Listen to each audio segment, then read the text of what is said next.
제가 영주에서 아산으로 이사 오면서 가장 느낀 지역적 차이점이 하나 있었습니다. 그것은 바로 과속 단속 카메라가 많다는 거였어요. 골목 어딜 가도 항상 과속 단속 카메라가 있었습니다. 학교 앞은 어린이 보호구역으로 지정되었기 때문에 일반적으로 많은 도시에서 2대 정도는 있거든요. 카메라가 항상 학교 앞에 양쪽으로 2대 정도 있는데 이 아산시는 더 많은 것 같아요. 그리고 어린이 보호구역도 더 많은 것 같더라고요.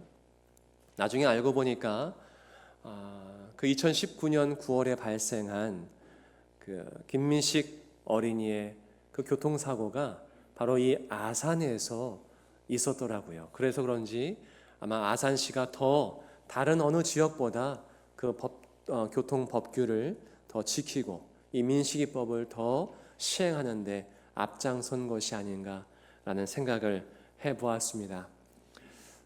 민식이법은 이제 2020년에 국회에서 발의돼서 2020년 3월 15일에 시행이 되기 시작했습니다.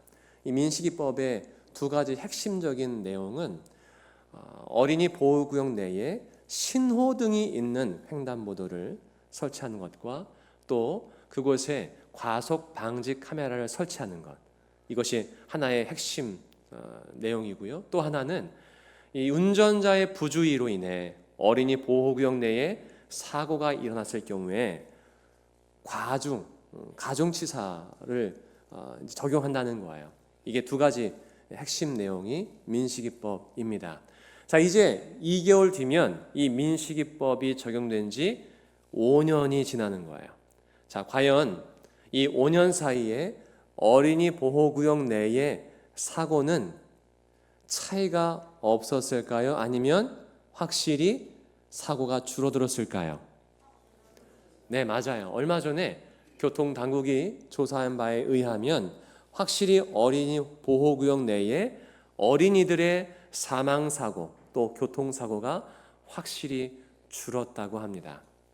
이렇게 법이라는 것은요, 법은 우리의 생명 또 안전뿐만이 아니라 행복을 위한 가장 기본적인 사회 장치라는 거예요.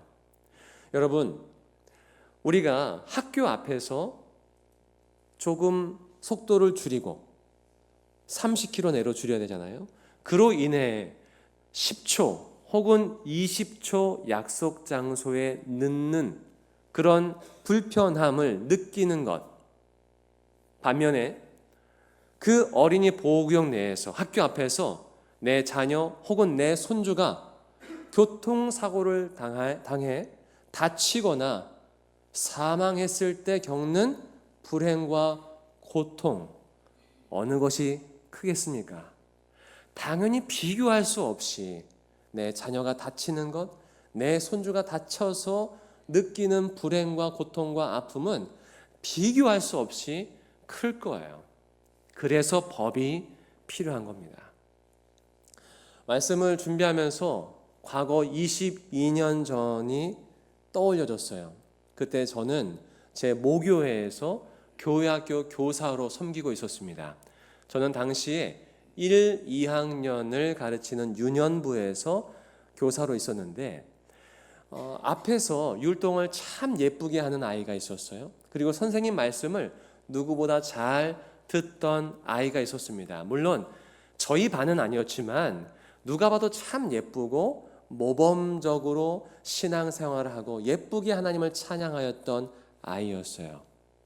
근데 그 아이가 어느 날 학교에서 목숨을 잃습니다.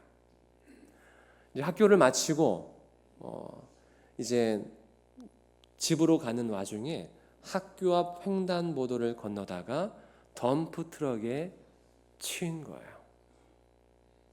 덤프 트럭은 우회전하는 길에서 횡단보도가 있었지만 속도를 줄이지 않았고 횡단보도를 건너는 아이를 보지 못하고 그만 지나가고 만 거예요.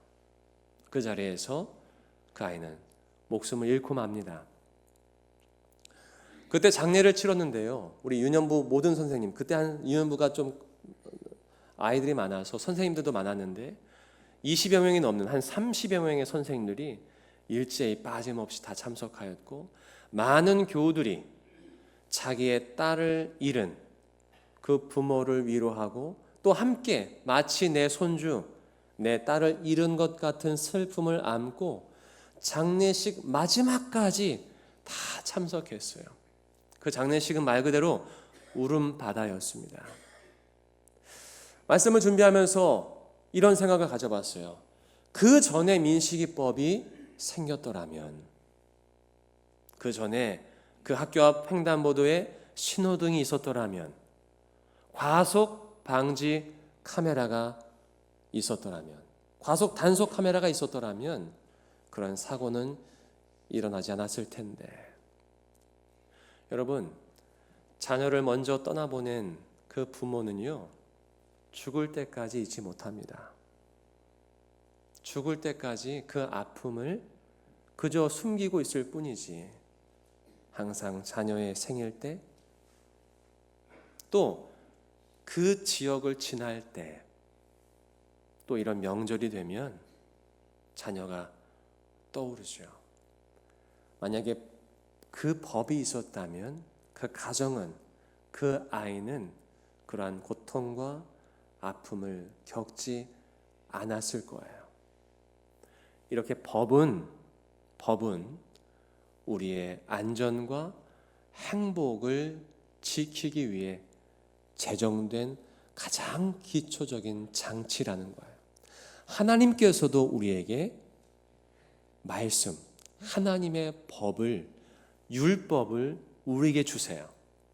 근데 그 율법이라는 것은, 법이라는 것은요, 우리를 무겁게 해서 우리의 삶을 제약시키고 힘들게 하기 위한 것이 아니라, 조금 전에 말씀드렸지만 그 율법을 통해 우리를 행복하게 하도록 하기 위한 말씀이라는 거예요. 오늘 우리가 읽었던 신명기 10장 12절과 13절 말씀을 다시 한번 읽어보겠습니다. 신명기 10장 12절과 13절 말씀, 우리 화면에도 있습니다. 시작. 이스라엘아, 내 하나님 여호와께서 내게 요구하시는 것이 무엇이냐? 곧 내 하나님 여호와를 경외하여 그의 모든 도를 행하고 그를 사랑하며 마음을 다하고 뜻을 다하여 내 하나님 여호와를 섬기고, 내가 오늘 내 행복을 위하여 내게 명하는 여호와의 명령과 규례를 지킬 것이 아니냐. 아멘. 하나님께서 우리에게 명령과 규례를 주시는 목적이 우리의 행복을 위함이라는 것이죠. 우리를 억누르고 제약된 삶 속에서 힘들게 하기 위해 율법을 주시는 것이 아니라 우리를 행복하게 살게 하기 위해 하나님께서 말씀을 주시고 율법을 주신다는 거예요. 요즘 음식을 만들 때 많은 젊은 사람들이 남녀 할 것 없이 유튜브를 켜거나 아니면 검색을 합니다. 무엇을 검색할까요? 음식 레시피를 검색하고요. 또한 요즘 TV에 나오는 수많은 요리사들이 제시하는 음식 레시피 영상을 참고해서 음식을 만들어요. 레시피가 무엇입니까? 말 그대로 음식 만드는 법이에요. 음식을 만드는 법이 레시피인데, 그렇다면 그 훌륭한 요리사들이 알려준 대로 레시피대로 음식을 만들면 맛이 있을까요? 없을까요? 맛있어요. 레시피대로 만들면 맛있습니다. 그래서 제 아내도 항상 영상을 보거나 검색해서 음식을 만들면 늘 맛있어요. 그래서 저도 가끔씩 어쩌다가 한번 음식을 만들 때 저도 레시피를 봅니다. 그러면 아이들이 맛있대요. 그런데요, 하나님께서 우리에게 알려주신 율법, 그 말씀도 삶의 레시피라는 거예요. 레시피가 음식을 만드는 법이라면 율법은 우리가 살아가는 법, 하나님을 경외하는 법, 사람과 사람이 어울려 살아가는 법, 그것이 그 삶의 레시피가 율법이라는 것이죠. 그래서 삶의 레시피인 율법을 우리가 잘 지키면 하나님과의 관계가 원만해질 뿐만 아니라 사람들과의 관계도 원만해지고 행복해질 수 있다는 것이죠. 삶의 맛을 낼 수 있다는 거예요. 얼마 전에 한 성도님께서 이런 간증을 저에게 주셨어요. 그 성도님이 속한 신도회에서 오래전부터 성경 통독을 시작했다는 거예요. 그러면서 자신에게도 함께 동참해보자 라고 권면을 했다는 거죠. 하지만 자신은 일을 하고 바빠서 처음에 같이 시작을 못했대요. 그러나 그 성도님을 사랑한 다른 신도의 소속, 같은 신도의 소속 성도님께서 계속해서 권면을 해서 하는 수 없이 한번 해보자 해서 중간에 동참했다는 것이죠. 그렇게 해서 말씀을 읽었는데 그 말씀이 너무 은혜가 된 거예요. 그래서 거기에서 끝난 것이 아니라 그 말씀을 해설한 그 해설 영상을 1시간 동안도 보셨대요. 그러면서 그날 오전에 풍성한 은혜를 누리고 기쁨을 누린 다음에 남편에게까지 그 자신이 받은 은혜를 나누었다는 거예요. 여러분, 말씀을 읽는 것, 묵상하는 것도 하나님께서 우리에게 주신 율법입니다. 말씀을 읽고 또한 내 자녀들, 내가 사랑하는 사람에게 가르치는 것도 율법 중에 하나예요. 그렇게 하나님께서 주신 율법을 지켜나갈 때 세상에서 맛볼 수 없는, 세상에서 누릴 수 없는 기쁨과 하나님의 풍성한 은혜, 더불어 행복을 경험하게 될 줄 믿습니다. 아마 여기 앉아 계신 많은 분들이 이미 그것을 누려보셨거나 지금도 누리고 계신 줄 믿습니다. 아직 그 은혜와 기쁨과 행복을 누리지 못한 분들이 계시다면 오늘 말씀처럼 한번 하나님께서 우리에게 주신 삶의 레시피인 말씀을 우선 읽고 그 레시피가 무엇인지 알아야 되잖아요. 그럼 말씀을 읽어야 되는 거예요. 말씀을 읽고 나에게 주시는, 내 개인적으로 주시는 그 하나님의 말씀을 꼭 실천해 보시고 적용해 보시기를 주님의 이름으로 축복합니다. 자, 그런데 율법은 참 다양하죠. 율법, 성경을 읽어보면 많은 율법이 있습니다. 그런데 율법 중에는요, 상위법이 있어요. 십계명과 같이 하나님과의 관계, 또 이웃과 또 사람과의 관계를 어떻게 가질 것인가 하는 가장 기본적인 상위법이 있고요. 그리고 그것을 바탕으로 구체적으로 하나님을 어떻게 섬길 것인가, 구체적으로 가족과 이웃과의 관계를 어떻게 이어갈 것인가, 살아갈 것인가, 어떤 방법으로 관계를 맺을 것인가라는 하위법들이 있어요. 또 그러한 율법 말고도요, 이스라엘 백성들 중에는 그 율법을 더 잘 지키기 위해서 사람이 만든 법이 있습니다.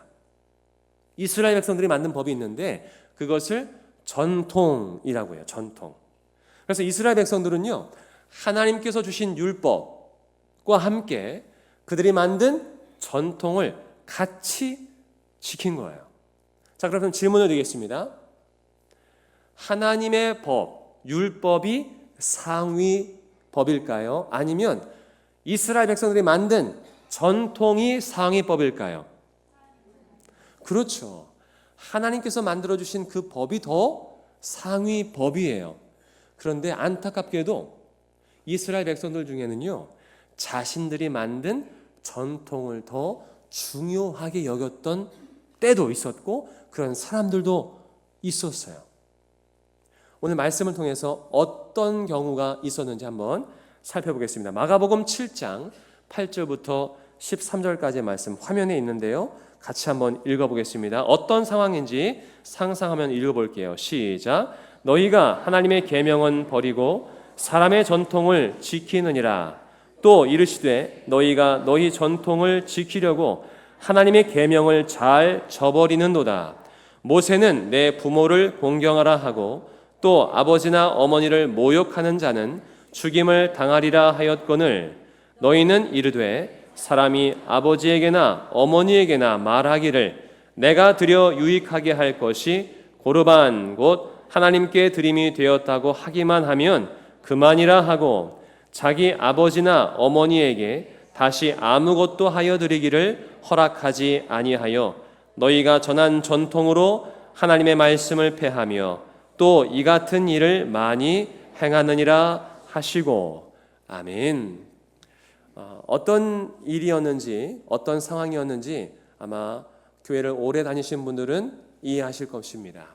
이 고르반이라는 헬라어가 있어요. 고르반. 이 말은 하나님께 바쳐진 것이라는 뜻입니다. 고르반, 하나님께 바쳐진 것. 말 그대로 내가 구별하여 하나님께 드릴 것을 고르반이라고 명하며 이것은 하나님께 바쳐질 것이니 가만두어라 라는 거예요. 그러니까 우리가 교회를 오기 전에 예물을 준비하지 않습니까? 근데 옛날에는 그랬어요. 그 전날부터 혹은 그 주중에 예물을 또 헌금을 다리기도 하였고 깨끗하게 구별하여서 성경책에 꽂아 놨죠.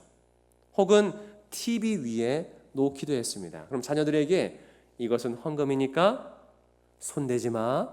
너희들 용돈은 따로 줄게. 막 이렇게 예전에 가르친 기억나시죠? 이처럼 하나님께 구별된 것, 바쳐진 것을 고르반이라고 했어요.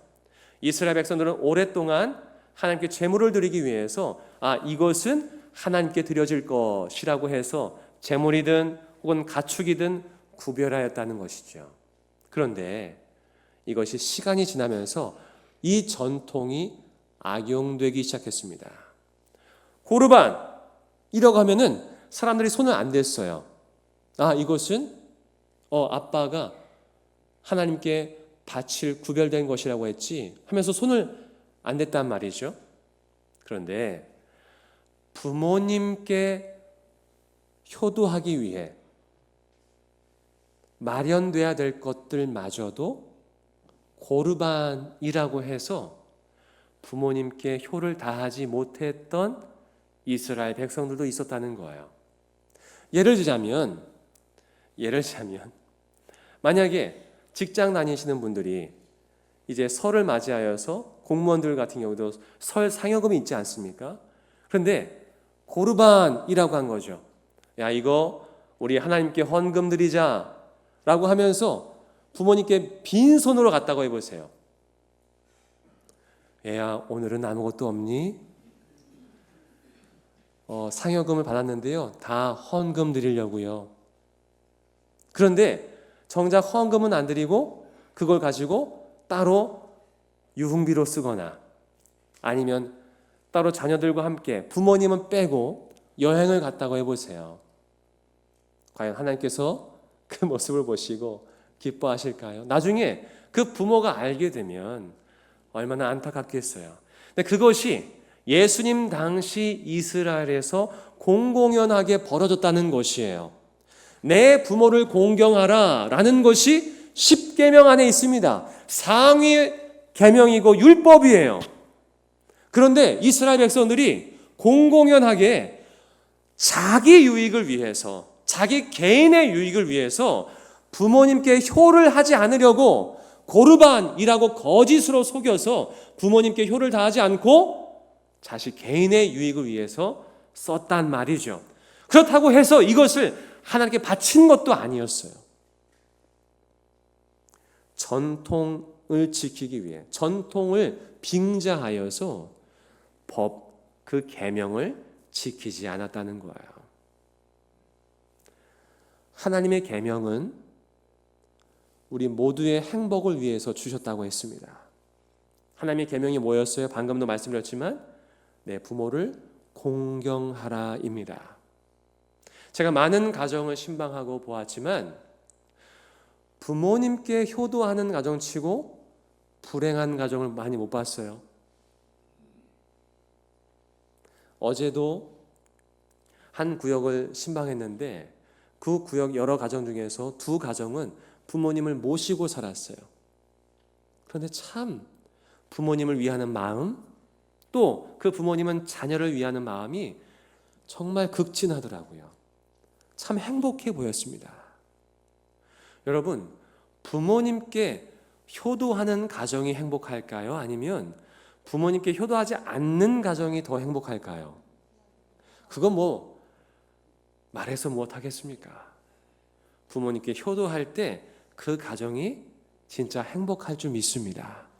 이번 설 연휴 가족이 함께 모여 행복을 나누는 정말 행복한 설 명절 될 수 있기를 주님의 이름으로 축복합니다. 이렇게 율법이라는 것은 우리의 행복을 위해서 하나님께서 만들어 주신 것이라 말씀드렸습니다. 그렇다면 이 수많은 율법들 중에서 최고의 율법은 무엇일까요? 궁금하시죠? 저만 궁금할까요? 예, 최고의 법이 무엇인지, 하나님께서 우리에게 주신 최고의 법이 무엇인지 말씀을 통해 한번 확인해 보겠습니다. 로마서 13장 8절부터 10절까지의 말씀, 그리고 야고보서 2장 8절 말씀 한번 읽어보면서 확인해 볼게요. 시작. 피차 사랑의 빛 외에는 아무에게든지 아무 빚도 지지 말라. 남을 사랑하는 자는 율법을 다 이루었느니라. 간음하지 말라, 살인하지 말라, 도둑질하지 말라, 탐내지 말라 한 것과 그 외에 다른 계명이 있을지라도 내 이웃을 내 자신과 같이 사랑하라 하신 그 말씀 가운데 다 들었느니라. 사랑은 이웃에게 악을 행하지 아니하나니 그러므로 사랑은 율법의 완성이니라. 야고보서 2장 8절 말씀 읽겠습니다. 너희가 만일 성경에 기록된 대로 내 이웃 사랑하기를 내 몸과 같이 하라 하신 최고의 법을 지키면 잘하는 것이거니와.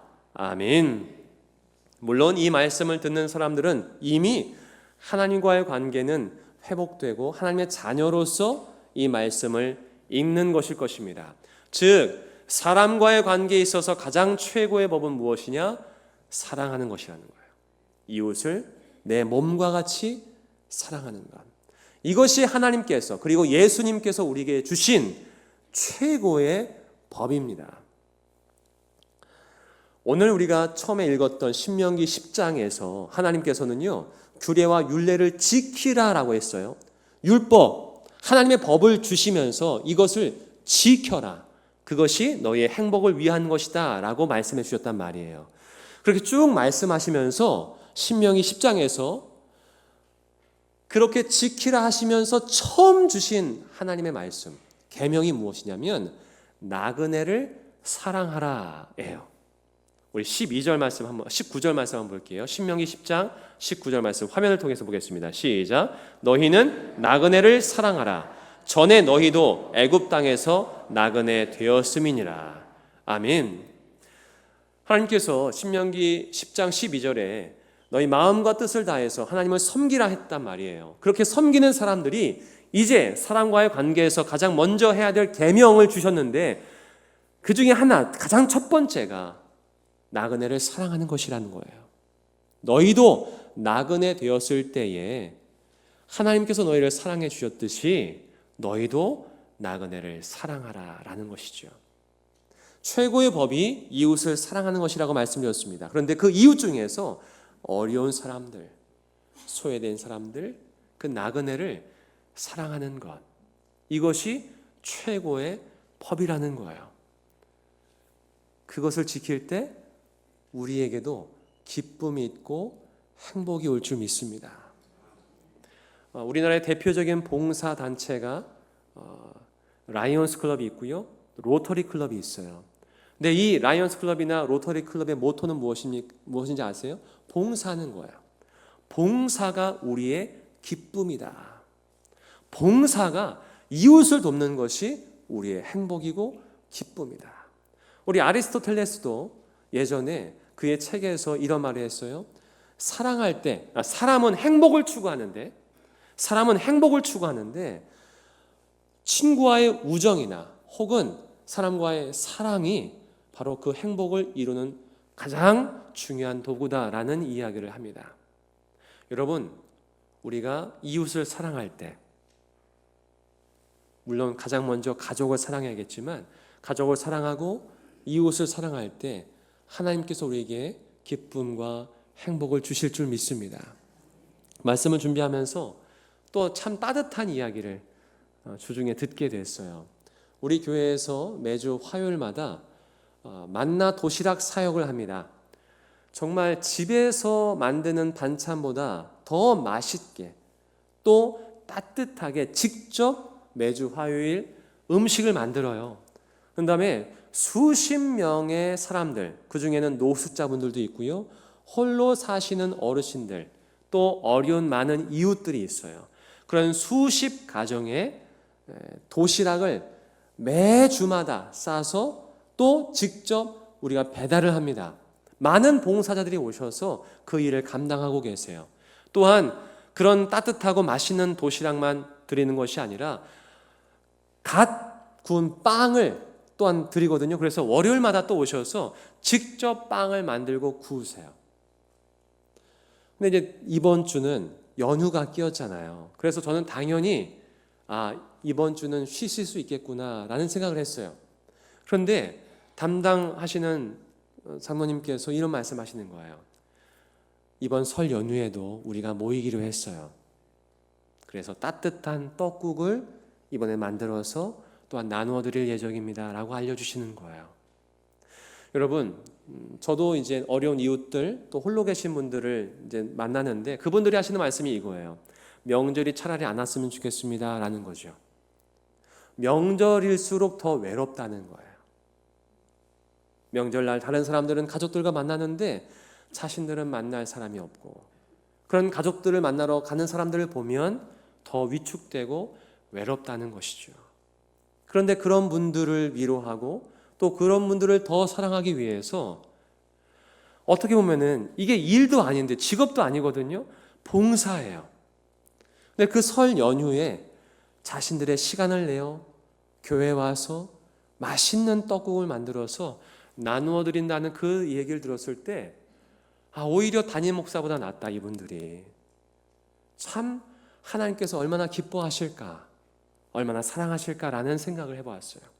또 그분들이 나누어주는 떡국을 그분들이 받아 드실 때에 얼마나 큰 위로와 사랑을 받을까라는 참 따뜻한 생각을 해보았습니다. 또 이분들이 우리 교우라는 것이 얼마나 자랑스럽고 또 기쁜지 몰랐어요. 여러분들도 물론 가족들을 만나시겠지만 생각나실 때 그런 홀로 계신 분들을 위해서, 노숙자분들을 위해서 기도해 주시는 것을 잊지 마시길 부탁드리겠습니다. 이렇게 우리가 먼저는 부모님께 효도하고 또한 하나님의 말씀처럼 가족들이 서로 사랑할 수 있길 바랍니다. 물론 어떤 가정들은요, 부부간에 또한 부모와 자녀 간에 큰 금이 생겨서 이 명절이 고통과 아픔의 기간인 분들도 계시더라고요. 내가 부모님을 효도하고 싶어도 그 마음의 상처 때문에 차마 부모님을 뵙지 못한 자녀들, 또한 부부간에도 수많은 상처와 아픔 때문에 회복되지 못한 부부관계, 그래서 명절일수록 더 고성과 아픔과 고통들이 있는 가정들도 보았습니다. 바로 없기는 하나님의 은혜, 비록 내 힘으로는, 내 의지로는 화해하고 용서하는 것이 힘들 수도 있지만 하나님께서 은혜를 베풀어 주셔서 각자에게 하나님의 따뜻한 마음을 부어주셔서 언젠가는 부부 관계가 또한 자녀와의 관계가 온전히 회복될 수 있기를 주님의 이름으로 축복합니다. 그래서 다른 집들과 같이 정말 행복한 다른 가정들과 같이 명절 때 가족들이 모이는 것이 너무나 자연스럽고 함께 웃음꽃을 피우며 행복을 누리는 명절을 그들도 모두가 누릴 수 있기를 바랍니다. 더불어 이 사회가 조금 더 그 믿는 자들의 따뜻한 사랑과 배려로 말미암아 조금 더 온화해지고 또 이 세상에 조금 더 살만해지기를 바랍니다. 하나님께서는 그러한 일들을 위하여 먼저 우리를 부르신 줄 믿습니다. 이웃을 내 몸과 같이 사랑하라 하는 그 최고의 법을 지키며 먼저 가족을 사랑하고 이웃을 사랑함으로 말미암아 나도 행복하고 서로 함께 행복할 수 있기를 주님의 이름으로 축복합니다. 기도하겠습니다. 사랑의 주 하나님, 2025년 음력의 새해를 맞이합니다. 하나님, 설을 맞이하며 많은 사람들이 이동하고 가족을 만나기 위해 또한 부모님을 찾아뵙기 위해 이동합니다. 그 모든 이동하는 길 위에 안전케 해주시고 또한 그 만남 속에 기쁨과 행복이 가득하게 도와주시옵소서. 특별히 명절을 맞이했지만 외로운 많은 사람들이 있습니다. 노숙자분들, 또한 홀로 계신 많은 어르신들과 또한 자신의 삶을 비관하며 홀로 있는 많은 청년들도 있을 것입니다. 바라옵기는 그들 모두에게 주님 함께 해주셔서 주님께서 친히 친구가 되어주시고 위로해 주시옵소서. 또한 바라옵기는 우리 대한민국이 또한 이 세상이 조금 더 함께 살만한 세상, 이웃과 더불어 함께 사랑을 나누며 함께 행복을 누릴 수 있는 하나님의 나라 될 수 있도록 도와주시고 그 일에 우리를 사용하여 주시옵소서. 예수 그리스도의 이름으로 기도하옵나이다. 아멘.